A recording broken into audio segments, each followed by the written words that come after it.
sa kampo ni Pangulong Bongbong Marcos nag-umpisa yung pamumulitika. Di ba pilit nilang ginigiba si Pangulong Bongbong Marcos? Oh, kasama dyan si Roque. Ano sabi ni Roque? Eh, ano daw, sabi po base po kay Pebbles, Talakera, mga bossing. Pinagmamalaki ni Roque, nagkamali sila. Magaling akong magpabagsak ng Ratbu. Ng gobyerno ng gobyerno pala. Hindi kasi kapag ka nandiyan si Kap ninyo, kung ano-ano nasasabi ko, tignan mo, laglag na daw yung panty niya. Oh. Kaya nasasabi ko, magaling daw magpabagsak si Roque ng gobyerno ng Pilipinas. Diba? Oh. Sino ngayon ang sisisihin sa sobrang pamumulitika? Walang iba kundi ang Marcos Jr. administration. Sisihin niya ang sarili niya unang-una. Marami kasi nagsasabi. Sinungaling tong kupal na to, ano? Naku, pasensya na po sa word na nagamit ko. Pero hindi ka makakapagtimpi dito eh. Mga kababayan, sa sobrang kasinungalingan sa sobrang binabaliktad nila, talagang hindi mo mapipigilan yung mga lengguwahe na gagamitin dito eh. Sabi ni Marus Vlog, kabado na pag nasa labas siya. Sabi ni Pobreng Nanay, naku jokla. Mali yata ang mga paratang mo, binaliktad mo jokla. Dahil sa inyo tumatama ang pinagsasabi mo. Tingnan nyo ho, sa comment section pa lang po, mga kababayan, alam nating lahat, di ba, Annabelle? Grabe, napakasinungaling talaga. Yan, buka na naman po ang bunganga ni Roque. Oh. Alam ng sambayan ng Pilipino kung ano ang nangyayari at kung sino ang nagpasimula ng mga kalokohan na ganyan at paninira na ganyan kayo, no? At ang namuno, no, ng fake news si dating Pangulong Duterte. Oh, bakit ko nasabi yun? Siya ang namuno. Di ba? Kasi nga, di ba, sino ba ang pinakamataas na katungkulan o posisyon doon sa kanila? Si dating Pangulong Duterte. Totoo ba yung pinagkakalat niya na adik ang Pangulo? Napatunayan ba? Wala. Oh, siya leader ng fake news. Di ho? Oh. Hindi, si Lisa Tanasian at saka si Tambaluslos. Isang presidente, bakit nga ibabalik ang sisi sa iba? Siya ang presidente, he is the one in command. So ang punto ko, hindi solusyon ang mass resignation ng iyong mga gabinete. Oh. Bakit? Ikaw ang mag-resign. Yun naman pala ho, mga kababayan eh. Pero ito, sinasabi niya, hindi solusyon ang mass resignation. Ikaw ang mag-resign. Nakalimutan yata nitong si Roque, mga bossing. No?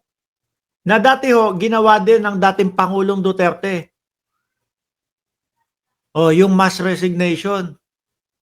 Ginawa din ng dating Pangulong Duterte. Ayan, News 5. 3 minutes ago. Kapatid, mga kapatid, alam nyo daw ba sa bisa ng Memorandum Circular number 04 na nilagdaan ni dating Executive Secretary Salvador Medialdia noong August 22, 2016, pinag-submit din ni dating Pangulong Duterte ng courtesy resignation ang ilan sa itinalaga sa ilalim ng kanyang administrasyon. Nagtatawa na sila, pinagtatawa na nila yung naging desisyon ni Pangulong Bongbong Marcos. Weak daw, weak. No? Ginawa din naman pala ni dating Pangulong Duterte. Basahin natin. In view of the President's desire to rid the bureaucracy of corruption and to give him a free hand in achieving this objective, all presidential appointees are hereby directed to tender their unqualified courtesy resignation. Nakasanaad sa memorandum. Sa kanyang direktiba, may ilang exception ang dating Pangulo kung saan hindi pinag-submit ng resignation yung mga kaka-appoint lang daw ho na gabinete. No? Undersecretary at Assistant Secretary kabilang ang Presidential Advisor. Naku!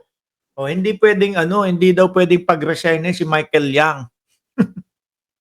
Hindi daw pwedeng pag-resign si Michael Yang. Bakit? Si Michael Yang, di ba, presidential advisor yon. Oh, talagang pati sa resignation, merong may protekta,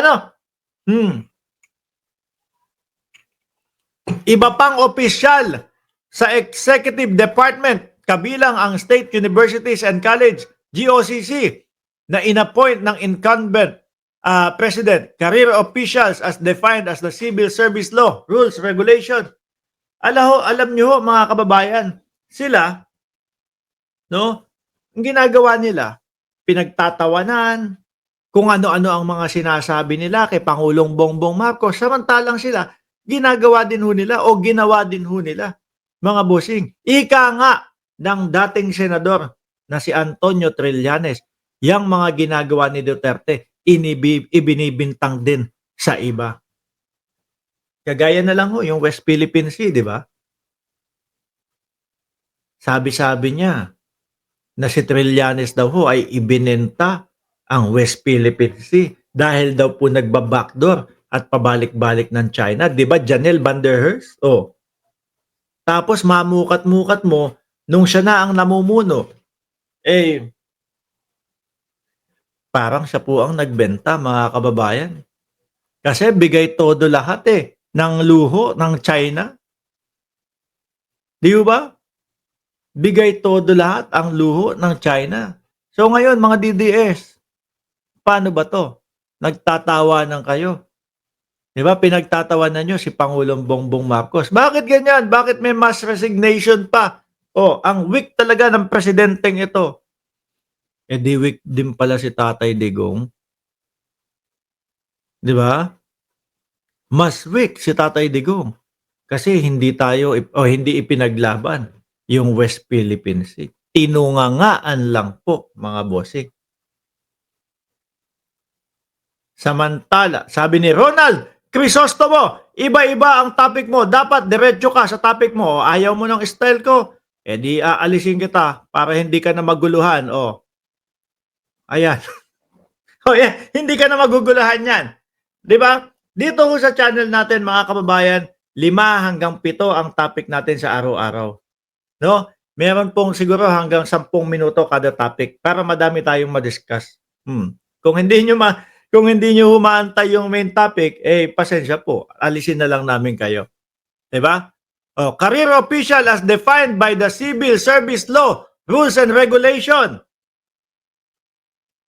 Members of Judiciary, pero ang talagang napunto ko dito, nakita ko dito, talagang protektado ni dating Pangulong Duterte, yung presidential advisor. Sila Michael Yang yan eh. Di po ba? Sila Michael Yang yan.